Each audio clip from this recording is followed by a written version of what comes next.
Saudara, hingga Senin malam 9 Desember 200 permohonan perselisihan hasil Pilkada 2024 sudah diajukan ke Mahkamah Konstitusi. Tak hanya tingkat kabupaten kota, namun ada satu provinsi yang sudah mengajukan gugatan hasil Pilkada. Rencananya MK akan menggelar sidang di awal Januari 2025.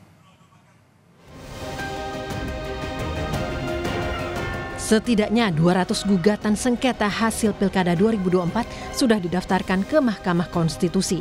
Sesuai aturan, MK menerima pendaftaran sengketa Pilkada 3 hari setelah penetapan hasil rekapitulasi oleh KPU daerah. Ketua Mahkamah Konstitusi Suhartoyo mengatakan sidang perselisihan hasil Pilkada 2024 akan digelar pada awal Januari 2025. Suhartoyo memastikan MK membentuk 3 panel hakim untuk sidang sengketa pilkada. Formasi hakim dalam ketiga panel tersebut sama dengan sidang sengketa pemilu legislatif. MK juga tidak akan menugaskan hakim yang memiliki konflik kepentingan dengan pihak berperkara.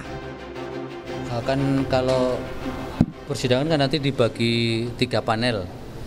Jadi kalau misalnya sebanyak perkara misalnya 200 ya akan dibagi 3. Misalnya masing-masing 60 atau 70.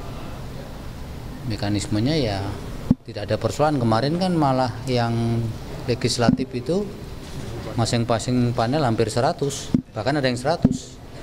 Setelah diregistrasi nanti para hakim akan menggelar gelar perkara untuk masing-masing panelnya, kemudian nanti menetapkan hari sidangnya. Jadi ya kira-kiranya di awal Januari ya. Data dari situs resmi Mahkamah Konstitusi hingga Selasa 9 Desember 2024 pukul 20:24 waktu Indonesia Barat, ada 200 gugatan didaftarkan ke MK terkait hasil pilkada. Laman resmi MK tersebut mencatat ada satu permohonan perselisihan hasil pemilihan tingkat provinsi atau pemilihan gubernur, yakni Papua Selatan. Kemudian ada 162 permohonan perselisihan hasil pemilihan tingkat kabupaten atau pemilihan bupati. 37 permohonan untuk tingkat kota atau pemilihan wali kota. Dengan demikian, hingga 9 Desember, ada 200 permohonan resmi, baik secara online maupun diajukan langsung ke MK. MK memprediksi jumlah ini terus bertambah, selain karena banyak yang belum mengajukan, rekapitulasi hasil pilkada beberapa daerah juga belum ditetapkan KPU daerah. Soal pendaftaran itu tergantung kapan KPU di daerah masing-masing menetapkan. Nanti dihitung 3 hari kerja sejak penetapan itu. Jadi kalau ada yang menetapkan hari ini, dihitung 3 hari dari hari ini, Selasa, Rabu terakhirnya.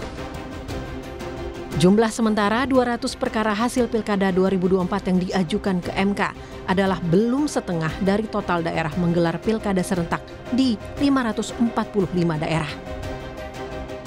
Dan sesuai dengan Undang-Undang Nomor 10 Tahun 2016, syarat untuk mengajukan gugatan pilkada ke Mahkamah Konstitusi meliputi peserta pemilihan mengajukan permohonan kepada MK paling lambat 3 hari kerja sejak diumumkan penetapan perolehan suara hasil pemilihan. MK memiliki waktu maksimal 45 hari untuk menggelar sidang sengketa gugatan perselisihan hasil pemilihan umum 2024 yang diajukan oleh para kontestan pilkada. Pengajuan permohonan gugatan hasil pilkada harus dilengkapi alat atau dokumen bukti pelanggaran dan keputusan KPU provinsi atau kabupaten kota tentang hasil rekapitulasi penghitungan suara. Jika alat bukti kurang lengkap, para calon kepala daerah yang mengajukan gugatan dapat memperbaiki dan melengkapi permohonan paling lambat 3 hari kerja sejak diterimanya permohonan oleh MK. Mengacu pada peraturan MK nomor 4 tahun 2024 tentang tahapan, kegiatan, dan jadwal penanganan perkara perselisihan hasil pemilihan gubernur, bupati, dan wali kota, MK akan menangani perkara hingga awal Maret 2025.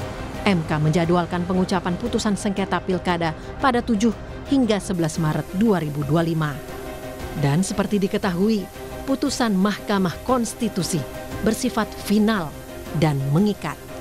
Tim Liputan, Kompas TV.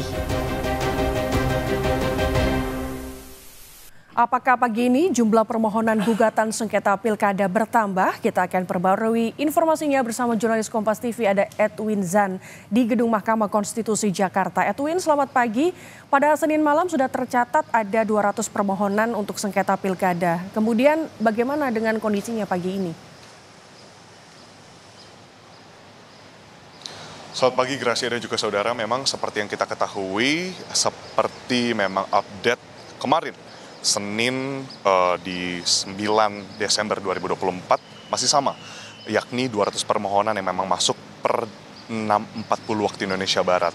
Nah, hal ini memang tadi sebagaimana telah kita dengar bersama, dari tingkat provinsi pemilihan gubernur sendiri terdapat 1 permohonan. Lalu juga di tingkat kabupaten pemilihan bupati 162 permohonan, dan juga di tingkat kota untuk pemilihan wali kota sendiri ada 37 permohonan. Nah, totalnya ada 200 permohonan. Namun yang perlu kita cermati bersama dan juga memang menjadi perhatian adalah di tingkat provinsi, yakni dari Papua Selatan, yang memang Papua Selatan saja. Nah, jika kita lihat dari permohonan sendiri yang bisa diajukan secara online maupun offline, jika dilihat dari kemarin telah ada kunjungan langsung, konsultasi yang dilakukan oleh salah satu pemilihan gubernur, yakni pemilihan gubernur di Jakarta yang memang dilakukan oleh salah satu tim sukses atau tim hukum, yakni di sini adalah Ridwan Kamil dan juga Suswono untuk mengajukan sengketa gugatan. Nah, ini menarik sekali untuk kita telusuri bersama karena memang kalau kita melihat dari mulai dari sejarah yang sudah terjadi dari PHPU seperti itu, yakni sidang perselisihan hasil pemilihan umum legislatif yang sudah terjadi, memang dapat kita lihat teknisnya tidak jauh berbeda. Seperti itu, Gracia dan juga saudara. Berkas-berkas yang masuk ini berasal dari daerah mana saja dan kira-kira berkasnya ini sudah cukupkah alasannya? Apa kata hakim maupun juru bicara MK terkait soal ini, Edwin? Gracia dan saudara, sampai sekarang kami masih mencoba untuk menghubungi dan mendapatkan informasi terbaru dari juru bicara Mahkamah Konstitusi.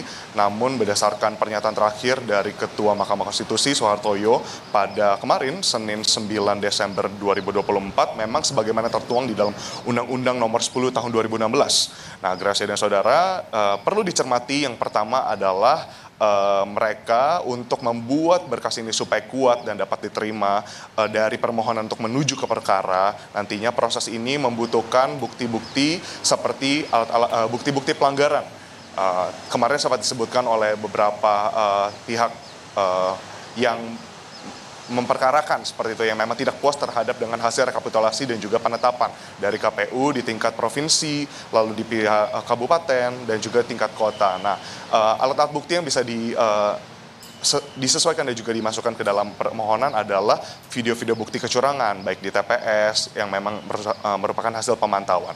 Nah, ini yang menarik juga, Gracia dan saudara, adalah di sini perlu adanya juga hasil keterangan dari Komisi Pemilihan Umum dari tingkat masing-masing provinsi, kabupaten, juga kota. Nah, tadi kita mengacu kepada Undang-Undang Nomor 10 Tahun 2016, memang untuk proses sendiri, pemohon harus mengajukan permohonan ini 3 hari sejak penetapan perolehan suara hasil pilkada.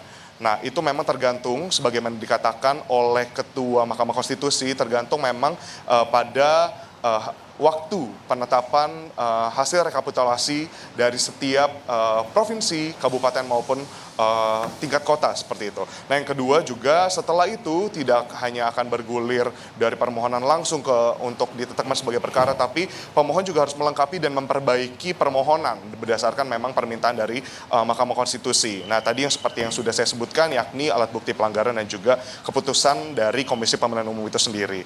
Nah, supaya apa, saudara? Karena memang harus sesuai dengan kriteria yang memang dibutuhkan oleh buku registrasi perkara konstitusi atau yang kita singkat BRPK, seperti itu. Nah, jika memang sudah sesuai dengan BRPK ini, saudara dan Gracia, registrasi nantinya dapat ditentukan oleh Mahkamah Konstitusi yang memang menunjukkan akan nantinya mengarah ke hakim konstitusi mana yang akan menangani perkara tersebut, dan hakim tersebut juga akan langsung mengadakan gelar perkara. Dan yang terakhir, dari Mahkamah Konstitusi sendiri menyatakan bahwa sidang pemeriksaan pendahuluan akan dilakukan kurang lebih di awal Januari 2025. Nah, terkait dengan teknis, Gracia dan saudara, di sini memang tidak jauh berbeda, sebagaimana sudah saya jelaskan tadi, dengan PHPU Legislatif 2024, yakni ada 3 panel dan masing-masing hakim konstitusi akan menangani, tadi sudah disebutkan kurang lebih 60-70 kasus jika memang bertahan di 200 permohonan, tapi jika memang lebih dari itu berdasarkan pengalaman pun satu hakim konstitusi menangani 100 bahkan lebih perkara seperti itu. Dan bedanya apa jika dibandingkan dengan PHPU Legislatif 2024 terkait dengan PHP Kada 2024 ini memang dari Mahkamah Konstitusi menetapkan tenggang waktu untuk menetapkan gitu ya permohonan yang sebagaimana tercatat dalam BRPK tadi adalah 45 hari. Baik, terima kasih Edwin Zan atas laporan Anda. Selamat bertugas.